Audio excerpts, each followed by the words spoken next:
अब चलिए previous year question paper से पॉलिनोमियल चैप्टर से एक इंपॉर्टेंट क्वेश्चन करेंगे जो कि सीबीएसई में कई बार पूछा गया है। चलिए पढ़ते हैं question. If the zeros of the polynomial, यहाँ पर एक पॉलिनोमियल दे रखा है are a minus b and a plus b. यहाँ पर देखिए इस पॉलिनोमियल के दो जीरोस दे रखे हैं, एक ए माइनस बी और दूसरा ए प्लस बी। देन फाइंड ए। अब हमें ए की वैल्यू फाइंड आउट करनी है। देखिए अगर हमारा पॉलिनोमियल एक क्वाड्रेटिक इक्वेशन की फॉर्म में हो, जिस तरह की देखिए ये ax square plus B X plus C, ये एक जनरल फॉर्म है क्वाड्रेटिक इक्वेशन का, ठीक है। इस फॉर्म में हो तो देखो यहां से हम इस इक्वेशन में से ए बी और सी की वैल्यू निकाल सकते हैं। यहाँ पर दो जीरोस दे रखे हैं, दो जीरोस जनरली हम इनको अल्फा और बीटा का नाम देते हैं। अल्फा जो फर्स्ट जीरो है हमारा ए माइनस बी, और बीटा जो दूसरा जीरो है ए प्लस बी। तो अल्फा और बीटा की वैल्यू यहाँ पर गिवन है, ए माइनस बी और ए प्लस बी की वैल्यू। हमें ए की वैल्यू फाइंड आउट करनी है। देखिए ए का मतलब इस ए से नहीं है, ये तो एक्स स्क्वायर का कोफिशिएंट हम जो जनरल फॉर्म होता है एक क्वाड्रेटिक इक्वेशन का वो है। यहाँ पर मैं ए का मतलब ये जो दो जीरोस दे रखे ना, इसमें ए की वैल्यू ये हमें फाइंड आउट करनी है। अब देखिए यहाँ A X square plus B X plus C से इस जनरल फॉर्म से अगर हम कंपेयर करते हैं तो ए की वैल्यू कितनी आती है? ए की वैल्यू आती है 1। यहाँ पर ध्यान रखना, मैं फिर बार बार बोल रहा हूँ, ये ए और ये वाला ए डिफरेंट है।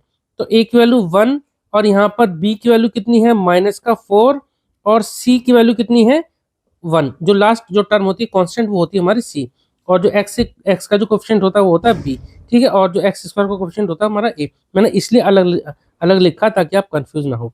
अब देखो यहाँ पर सम ऑफ जीरोस क्या होता है? सम ऑफ जीरोस का क्या फॉर्मूला होता है?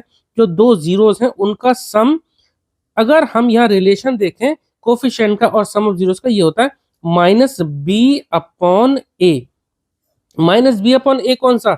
-b का मतलब है जो x का कोफिशिएंट यानी कि b की वैल्यू है -4 है, तो माइनस और ये -4 हम यहाँ लिख देते हैं। माइनस ये लगाया हमने ये, और b की वैल्यू पहले से ही माइनस में, तो ये हो गया +4। ये +4 अपॉन a, और a क्या है इस इक्वेशन में 1 है, तो 4/1। यहाँ से सम ऑफ जीरोस का मतलब क्या है? इन दोनों जीरोस का सम, यानी कि अल्फा प्लस बीटा।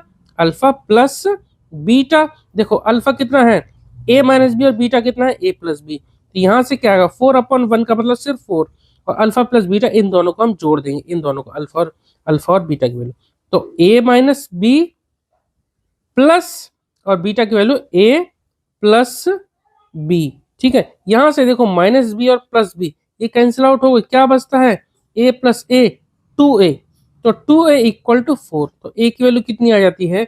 a के साथ जो 2 है दूसरी तरफ चलाएगा डिवाइड में, तो 4/2, 2 2 जा 4। तो यहाँ से a की वैल्यू कितनी आ गई? a आ गया हमारा 2, ठीक है। इसी तरह से आप b की वैल्यू भी निकाल सकते हो, लेकिन क्योंकि क्वेश्चन में पूछा नहीं है a निकालना, तो सिर्फ हमने a की वैल्यू निकाल दी, ठीक है। उम्मीद करता हूँ आपको क्वेश्चन समझ में आया होगा। अगर आपका कोई डाउट है तो प्लीज आप कमेंट सेक्शन में जरूर पूछना। चलिए मिलते हैं नेक्स्ट वीडियो में। Okay, thank you.